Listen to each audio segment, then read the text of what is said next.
हरे कृष्णा, राधे राधे। भक्तगणों, यह कार्तिक का मास व्रत भगवान विष्णु को अति प्रिय है तथा भक्ति को प्रदान करने वाला।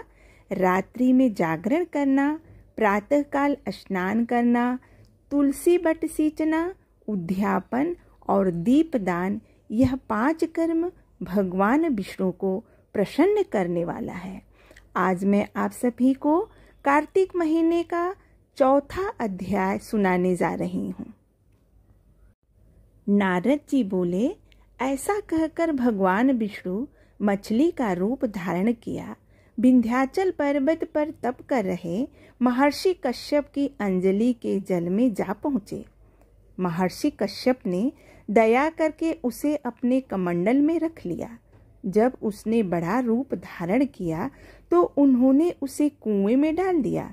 जब कुएं में भी न समा सकी तो उन्होंने उसे तालाब में फेंक दिया, और जब वह तालाब में न आ सकी तो उन्होंने उसे समुद्र में डाल दिया।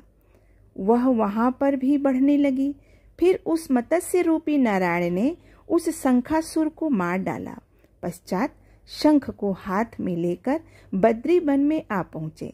बद्री नारायण में आकर उन्होंने सब ऋषि और महर्षियों को बुलाकर आज्ञा दी कि पानी में इधर उधर फैले हुए वेदों को ढूंढो और उन्हें शीघ्र मिलाकर मेरे पास लाओ। तब तक मैं देवताओं के साथ श्री प्रयागराज में ठहरूं हूँ। इसके बाद सब ऋषि महर्षियों ने इन सब बीजों, सब वेद मंत्रों को ढूंढने निकल पड़े। उन वेदों में से जो भाग जिस जिस ऋषि को मिला वह उसी का हो गया। उस भाग के उसी दिन से वह ऋषि कहलाए। सब वेदों को लेकर ऋषि महर्षि प्रयागराज में आए और उन्होंने वे सब भगवान विष्णु और ब्रह्मा जी को समर्पित कर दिए। ब्रह्मा जी वेदों को पाकर बड़े प्रसन्न हुए। उन्होंने देवताओं और ऋषियों के साथ अश्वमेघ यज्ञ किया। यज्ञ के अंत में देवता, गंधर्व, यक्ष, नाग भगवान विष्णु को दंडवत करके प्रार्थना करने लगे। देवताओं ने कहा, हे देव, हे जगन्नाथ, हे प्रभु, हमारी प्रार्थना सुनिए। हम लोगों के हर्ष का समय है, इसीलिए आप हमें वरदान दीजिए। नष्ट हुए वेद पुनः ब्रह्मा जी को प्राप्त हो गए हैं। हे लक्ष्मीपते, आपकी अनुकंपा से हम देवताओं को यज्ञ का भाग भी मिला है। यह स्थान आपके प्रसाद से आज पृथ्वी भर में सर्वप्रधान पुण्य को बढ़ाने वाला है, मुक्ति तथा भक्ति को प्रदान करने वाला हो, ब्रह्महत्या आदि पापों का नाश करने वाला, परम पवित्र और अक्षय फल देने वाला हो। यह वरदान हमें दीजिए। भगवान विष्णु ने कहा, जो कुछ आप लोगों ने कहा है वह मेरा भी ध्येय है। जैसा आप लोगों ने कहा है कि यह स्थान आज से ब्रह्मा क्षेत्र के नाम से पुकारा जाएगा। इस स्थान पर गंगा जी व सूर्यपुत्री यमुना जी का संगम होगा। मैं श्री ब्रह्मा जी सहित यहाँ पर निवास करूँगा। यहाँ पर किया हुआ जप तप तथा दान महान फलदायक होगा। पहले जन्म में किए हुए पाप, ब्रह्म हत्या आदि भी इस तीर्थ राज में स्नान करने से नष्ट हो जाएगा। जो लोग अपने पिता आदि को वहां लाकर तर्पण व श्राद्ध करेंगे, उनके पिता मेरे स्वरूप को प्राप्त करेंगे।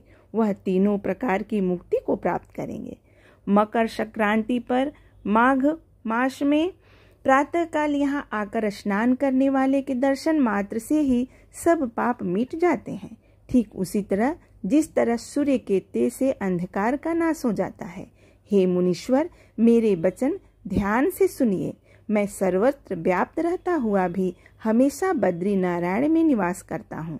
सैकड़ों वर्ष तक किसी दूसरे स्थान पर तप करने का जो फल मिलता है, वही फल यहाँ एक दिन में मिल जाएगा।